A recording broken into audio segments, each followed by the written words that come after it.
She poses as a teen online and online seduces what she believes to be another teen. Pictured here, this is the photo he used online. He's actually a 46-year-old Sunday school teacher, a father of two. dunidan aynu ku noolnahay dad badan ayaa ku milmay khiyaaliga jacaylka online-ka kuwaasoo ka baxsanaya xaqiiqooyinka nolosha dhabta ah noqon karana dhibaatooyin laga dhaxli karo shukaansiga online-ka balka war haddaan kuu sheego inaad xitaa noloshaada ku waayi karto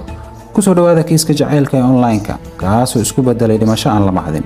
balse marka hore haddii aadan kusoo biirin channelka fadlan kusoo biir adigoo saaraya subscribe si muuqaal walba aan soo gelino uusan kuu dhaafin mahadsanid Brian Michael Barrett ayaa dhashay Febraayo 1984 waalidiintiisa ayaa lagu kala magacaabi jiray Dan iyo Deb Barrett kuwaasoo deganaa miyiga u dhow New York ee waddanka Mareykanka wuxuu lahaa laba walaalo oo lagu kala magacaabi jiray Daniel iyo Richard Brian dadkii aqoonta u lahaa ayaa ku tilmaamay inuu ahaa qof aamusan degan sidoo kalena aad u naxariis badan wuxuu aad u jeclaa ciyaaraha kaasoo mar walba akhriyi jiray wargeysyada sportiska si uu ula socdo rikoorada kooxaha uu taageero Brian ayaa u ciyaaray iskoolkiisa tartamada basketballka iyo kubadda cagta ugu dambeynna dhaawac ayaa soo gaaray taasoo u diiday inuu garoomada dib ugu soo laabto 2002 Brian ayaa ka qalin jibiyay iskuulka dugsiga sare ee magaalada miyiga u dhow New York saarana xuduudda Canada markii uu dhamaystay iskuulka dugsiga sare Brian wuxuu bilaabay jaamacadda Erie Community College sidoo kalena wuxuu shaqo baaritaan ka bilaabay shirkadda Dimebridge Corporation ee magaalada Clarence si uu iskaga dabaro kharashaadka jaamacadda markii uu dhameeyay jaamacadda wuxuu go'aansaday inuu noqdo injineer warshadaha ah inkastoo uu shahaadada xigta ka qaatay jaamacadda Buffalo ugu dambeyn September 17 2006 wuxuu rabay inuu ka baxo warshadii uu ka shaqeynayay isagoo gaarigiisa soo koray kaasoo yaalay parking-ka si uu u aado guriga laakiin inta uusan kicinin gaariga qof ayaa rasaas kala dhacay dhanka daaqada darawalka waxayna ka haleeshay gacanta bidix ilaa luqunta taasoo keentay inuu isla markiiba u geeriyoodo nin ka tirsanaa shaqaalaha shirkadda ayaa arkay gaariga oo la rasaasiyay parking-kana yaala meydna uu ku dhex jiro booliiska ayaa bilaabay baaritaankooda iyagoo shaki badan ka qabay shaqaalaha shirkadda booliiska ayaa daaha ka qaaday kiiska naxdinta leh ee online-ka waxay ka bilaabeen Thomas Montgomery oo ahaa 46 jir waxay wada noolaayeen xaaskiisa Sandy iyo labadiisa gabdhood wuxuuna ka shaqeynayay shirkadda Dimebridge Corporation taasoo Brian uu injineer mashiinka ahaa March 2005 Tommy Montgomery ama Thomas Montgomery oo iska dhigaya wiil dhalinyaro ah oo aad u qurux badan ayaa samaystay ciwaan kadib waxaa la soo hadlay gabar taas oo sheegtay inay tahay 18 jir asigana wuxuu u sheegay inuu yahay 18 jir waa ninkii 46 jirka ahaa gabadha ayaa u sheegtay magaceeda saxda ah inuu yahay Chelsea dhigatana iskuul ku yaala West Virginia sawiraan badanna way u soo dirtay Montgomery ayaa Chelsea u sheegay in magaciisa saxda ah uu yahay Tommy ayaa ahaa nin timo cadaan leh garba waaweyn iyo murqo waaweyn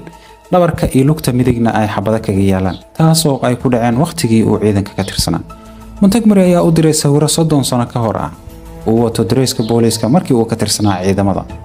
sidoo kale wuxuu samaystay qiyaali taasoo uu sheegay JC in hooyadiis ay u dhimatay kansarka sanbabada markii uu 20 jir ahaa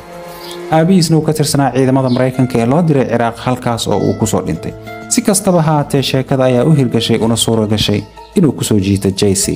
marka hore sheekadooda ayaa ku bilaabatay asxaab ahaan balse xodxodasho badan kadib isku bedeshay jacayl online ah JC ayaa u soo dirtay sawiradeeda iyadoo aaminsan in Montgomery uu yahay 18 jir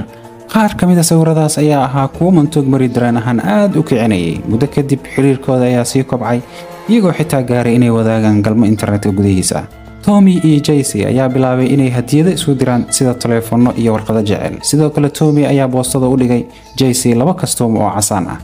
Montgomery ayaa ahaa mid aad u jeclaaday JC taasoo u qabanaysay sida droogada oo kale hal maalinna kama soo maarmi karin waxay samaysteen waqtiyo cayiman oo ay wada hadli jireen 8 bilood kadib Tommy ayaa ka dalbaday guur taasoo JC ayadana aqbashay balse weli si sax ah isku maysan arkin waayo JC waxay ahayd 18 jir balse Tommy waa oday 46 jir ah si kastaba ahaatee wuxuu bilaabay inuu dadku uga sheekeeyo inuu jecel yahay gabar 18 jir ah taasoo uu rabo inuu guursado xaaskiisana uu rabo inuu ka tago si uu u guuro magaalada West Virginia halkaas oo ay joogto JC February 2006 JC ayaa fariin u soo dirtay Montgomery balse gabadhiisa oo kombiyuutarka haysay ayaa furtay taasoo aad uga naxday sheekadan hooyadeed ayayna tustay Sandy oo ahayd xaaskiisa waxay hore uga shakiday saacadaha faraha badan ee internetka uu ku jiray ninkeeda iyo inuu yaraaday waqtigii reerkiisa uu lahaa saawi lahaa sidoo kale waxay aragtay sawiradii iyo warqadihii jaceylka ee faraha badan oo ay ku jiraan kastuumooyinka casaanka ah ee hadiyadaha uu ugu diray kadib Sandy ayaa u dirtay Chelsea sawir qoyskeeda oo ay leedahay sidan iyo ogolow inaan ku baro dadkan. Ninkan waa Tommy, wuxuu yahay ninkayga tan iyo 1989 waana 46 jir, iyadoo kula sii talisay inaysan ku kalsoonaanin sheekada la isku dhaafsada kombiyuutarka. Waxaa ku badan nimanka ku xeeldheer farsamooyinka wax isdabamarinta iyo been abuurka. sidoo kale Sandy waxay rumaysan weysay inay ku nooleed nolol khiyaali iyadoo ninkeeda ku tiri waan kala tagi karnaa mooye balse uma adkeysan karna aniga caruurteeda in gabdhaha xiriir kale la leedahay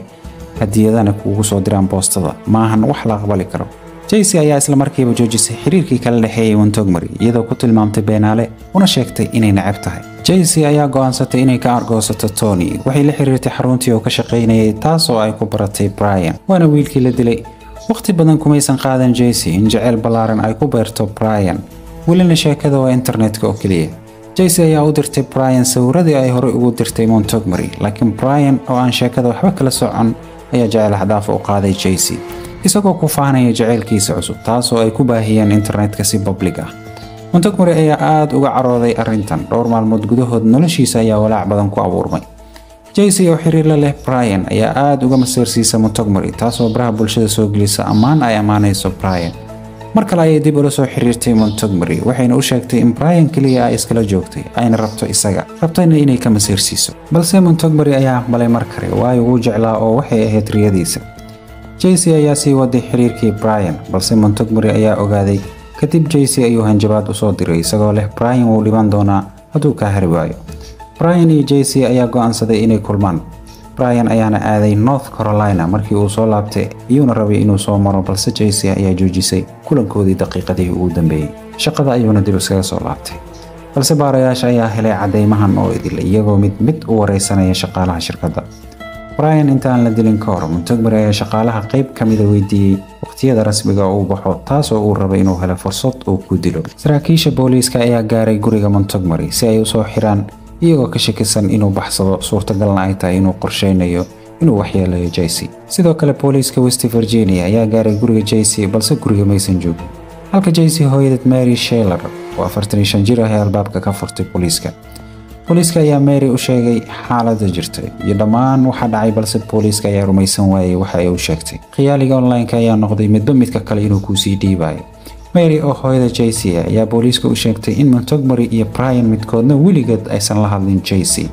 sidoo kale waxay u sheegtay booliiska sawiradan la tusay inaysan ahayn Jaycee. sidoo kale magaceeda ayaa dad kale isticmaalay, sheekadana aysanba ku jirin Jaycee. November 27 2006 Montgomery ayaa loo xiray dilka Brian. sidoo kale mobilka Montgomery ayaa laga helay dhammaan cadeymihii wuxuuna joogay goobta uu dilka ka dhacay. November 2007 Montgomery ayaa qirtay dilka darajada koowaad ee dhimashada Brian Barrett oo 22 jir ah. ugu dambeyn November 2007 waxaa lagu xukumay 20 sano oo xabsi ah. Brian Barrett waxaa dilay qof iska dhigaya gabar balse sababsaday gacanta Montgomery. xaqiiqada ayaana ah social media oo si qaldan loo isticmaalay taasoo sababtay dhimashada 22 jirka Brian Barrett. ugu dambeyn November 2007 waxaa lagu xukumay 20 sano oo xabsi ah. Brian Barrett waxaa dilay qof iska soo dhigay gabar balse sababsaday gacanta Montgomery. xaqiiqada ayaana ah social media oo si qaldan loo isticmaalay taasoo sababtay dhimashada 22 jirka Brian Barrett oo waxba galabsan haddana bilaabay noloshiisa. haddaba daawada ma aaminsan tahay in laga badbaadi lahaa macno darada uu ku dhintay Brian haddii aysan bajiri lahayn shukaansiga online-ka? nagula wadaag fikirkaaga qaybta commentiska. ha ilaabin inaad like saarto, share-na aad dhahdo mahadsan.